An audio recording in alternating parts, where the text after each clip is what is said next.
ಶ್ರೀರಾಮ ಸಮರ್ಥ. August 8. ಸಮಾಧಾನವು ಆಂತರಿಕ ಸುಧಾರಣೆಯ ಲಕ್ಷಣ.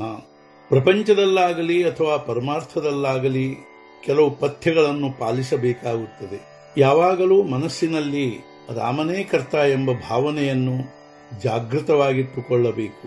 ರಾಮನೇ ಕರ್ತ ಎಂದು ಅನ್ನುವುದರಿಂದ ಶೋಕ, ಚಿಂತೆ, ಭೀತಿ, ಆಶೆ, ತೃಷ್ಣೆ ಮುಂತಾದವುಗಳೆಲ್ಲವೂ ದೂರವಾಗುತ್ತವೆ.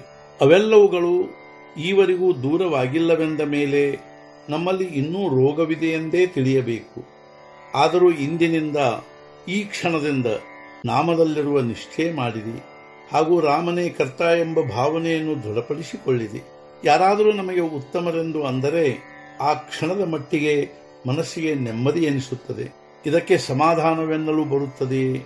ಯಾವುದು ಪ್ರಾಪ್ತವಾದ ಮೇಲೆ ಬೇರೆ ಏನೂ ಬೇಕೆನಿಸುವುದಿಲ್ಲವೋ ಅದೇ ಸಮಾಧಾನವಾಗಿರುತ್ತದೆ. ಸಮಾಧಾನವು ಆಂತರಿಕ ಸುಧಾರಣೆಯ ಲಕ್ಷಣವಾಗಿರುತ್ತದೆ. ಅದನ್ನು ಪಡೆಯುವುದಕ್ಕಾಗಿ ಪ್ರಪಂಚವನ್ನು ಬಿಡಬೇಕಾದ ಅವಶ್ಯಕತೆ ಇರುವುದಿಲ್ಲ. ಪ್ರಪಂಚ ಬಿಟ್ಟು ಎಷ್ಟೇ ದೂರ ಹೋದರೂ ಅದರ ನೆನಪು ಬಂದೇ ಬರುತ್ತದೆ. ಆದ್ದರಿಂದ ಅದನ್ನು ಹಾಗೆ ಬಿಡಲು ಬರುವುದಿಲ್ಲ. ಅದು ಕೇವಲ ರಾಮ ಅನ್ನುವುದರಿಂದಲೇ ಬಿಡಲು ಬರುತ್ತದೆ. ಯಾವುದೇ ಕರ್ಮ ಮಾಡುವಾಗ ಭಗವಂತನ ನಾಮದಲ್ಲಿಯೇ ಮಾಡಬೇಕು. ಅದರಿಂದ ಸಮಾಧಾನವು ಪ್ರಾಪ್ತವಾಗಿ ಮನುಷ್ಯನು ಸುಖ ದುಃಖದ ದ್ವಂದ್ವದಲ್ಲಿ ಸಿಕ್ಕಿಕೊಳ್ಳುವುದಿಲ್ಲ. ಯಾರು ತನ್ನ ಉದ್ಧಾರ ಮಾಡಿಕೊಳ್ಳುತ್ತಾರೋ ಅವನು ನಿಜವಾದ ಜ್ಞಾನಿಯು. ಏನೂ ಮಾಡದೇ ಇರುವವನೇ ನಿಜವಾದ ಅಜ್ಞಾನಿಯು. ವಾಸನೆಯ ಪರಿಣತ ಸ್ವರೂಪವೆಂದರೆ ಬುದ್ಧಿ. ಯಾವ ಬುದ್ಧಿಯು ಬಂಧನದಲ್ಲಿ ಕೆಲಸ ಮಾಡುತ್ತದೋ ಅದೇ ನಿಜವಾದ ಸ್ವತಂತ್ರ ಬುದ್ಧಿ ಆಗಿರುತ್ತದೆ. ಬಂಧನಕ್ಕೆ ಅಧೀನವಾಗದೆ ಮನಸ್ಸಿಗೆ ಬಂದಂತೆ ನಡೆಯುವ ಬುದ್ಧಿಯು ಸ್ವೇಚ್ಛಾಚಾರ ಬುದ್ಧಿಯಾಗಿರುತ್ತದೆ. ವಾಸನೆ ನಷ್ಟವಾಗುವುದೆಂದರೆ ದೇಹ ಬುದ್ಧಿಯು ನಷ್ಟವಾಗುವುದೆಂದರ್ಥ. ಪ್ರಾಪಂಚಿಕ ಮನುಷ್ಯನಿಗೆ ವಿಷಯಗಳನ್ನು ಬಿಡಲು ಶಕ್ಯವಾಗುವುದೇ ಇಲ್ಲ. ಅವರಿಗೆ ವಿಷಯದ ಪ್ರೇಮವು ಎಷ್ಟು ರಕ್ತಗತವಾಗಿದೆ ಎಂದರೆ ಅದನ್ನು ತೆಗೆಯಲು ಬಹಳ ಸೂಕ್ಷ್ಮವಾದ ಅಸ್ತ್ರವು ಬೇಕಾಗುತ್ತದೆ. ನಾಮವು ಅತ್ಯಂತ ಸೂಕ್ಷ್ಮವಾದ ಅಸ್ತ್ರವಾಗಿರುತ್ತದೆ. ನಾಮ ತೆಗೆದುಕೊಳ್ಳುವುದರಿಂದ ವಿಷಯದ ಪ್ರೇಮವು ನಷ್ಟವಾಗುತ್ತದೆ. ನಿಜವಾಗಿಯೂ ಸ್ವಲ್ಪ ಮನಃಪೂರ್ವಕ ನಿಶ್ಚಯ ಮಾಡಿರಿ. ಆ ಭಗವಂತನು ಅತ್ಯಂತ ದಯಾಳು ಆಗಿರುತ್ತಾನೆ. ಅವನು ನಿಶ್ಚಿತವಾಗಿಯೂ ನಮ್ಮ ನಿಶ್ಚಯದ ಹಿಂದೆ ಇದ್ದೇ ಇರುತ್ತಾನೆ. ಯಾರು ಎರಡನೆಯವರ ದೋಷಗಳನ್ನು ನೋಡದೆ ಹತ್ತಿರ ಕರೆದುಕೊಳ್ಳುತ್ತಾರೋ ಅವರು ದಯಾಳು ಎಂದೇ ತಿಳಿಯಬೇಕು.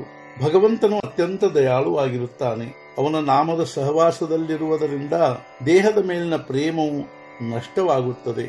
ದೇಹದ ಪ್ರೇಮವು ನಷ್ಟವಾಯಿತೆಂದರೆ ಸಂಸಾರದ ಪ್ರೇಮವು ಕಡಿಮೆಯಾಗುತ್ತದೆ ಹಾಗೂ ನಮಗೆ ಎಲ್ಲ ಕಡೆಗೂ ರಾಮನೇ ಕಾಣಿಸತೊಡಗುತ್ತಾನೆ. ಪ್ರತಿಯೊಂದು ಜೀವದ ಒಲವು ಯಾವಾಗಲೂ ಸಮಾಧಾನದ ಕಡೆಗೇ ಇರುತ್ತದೆ. ಆ ಒಲವು ಭಗವಂತನ ಪ್ರಾಪ್ತಿಯಿಂದಲೇ ಪೂರ್ಣವಾಗುತ್ತದೆ. ಈ ಭಗವತ್ ಪ್ರಾಪ್ತಿಗೆ ಸುಲಭ ಸಾಧನವೆಂದರೆ ಭಗವಂತನ ಪ್ರೇಮ. ಈ ಸಾಧನೆಯ ನಿರಂತರ ಸಹವಾಸ ಲಭಿಸುವುದು ಕೇವಲ ನಾಮದಿಂದಲೇ. ಯಾರು ನಾಮವನ್ನು ಹೃದಯದಲ್ಲಿಟ್ಟುಕೊಂಡಿರುವರೋ ಅವರಿಗೆ ಎಲ್ಲ ಕಡೆಗೂ ಪರಮೇಶ್ವರನೇ ಕಾಣುತ್ತಾನೆ. ಉಳಿದ ಸಾಧನೆಗಳಲ್ಲಿ ಉಪಾಧಿಗಳಿಂದ ಸ್ವಲ್ಪಾದರೂ ಚಂಚಲತೆ ಉಂಟಾಗುತ್ತದೆ. ನಾಮವು ಸ್ಥಿರವಾಗಿರುತ್ತದೆ. ಭಗವಂತನ ಈ ನಾಮವನ್ನು ಅತ್ಯಂತ ಅಭಿರುಚಿಯಿಂದ, ಶ್ರದ್ಧೆಯಿಂದ, ಮನಃಪೂರ್ವಕ ತೆಗೆದುಕೊಳ್ಳಿರಿ. ಇಂದಿನ ಮುಖ್ಯ ವಿಚಾರ, ಅಖಂಡ ನಾಮಸ್ಮರಣೆಯಲ್ಲಿರಬೇಕು ಅಂದರೆ ಎಷ್ಟೊಂದು ಸಮಾಧಾನ ಲಭಿಸುತ್ತದೆ. ಸದ್ಗುರುನಾಥ ಮಹಾರಾಜ್ ಕಿ ಜೈ. ಜೈ ಜೈ ರಘುವೀರ ಸಮರ್ಥ.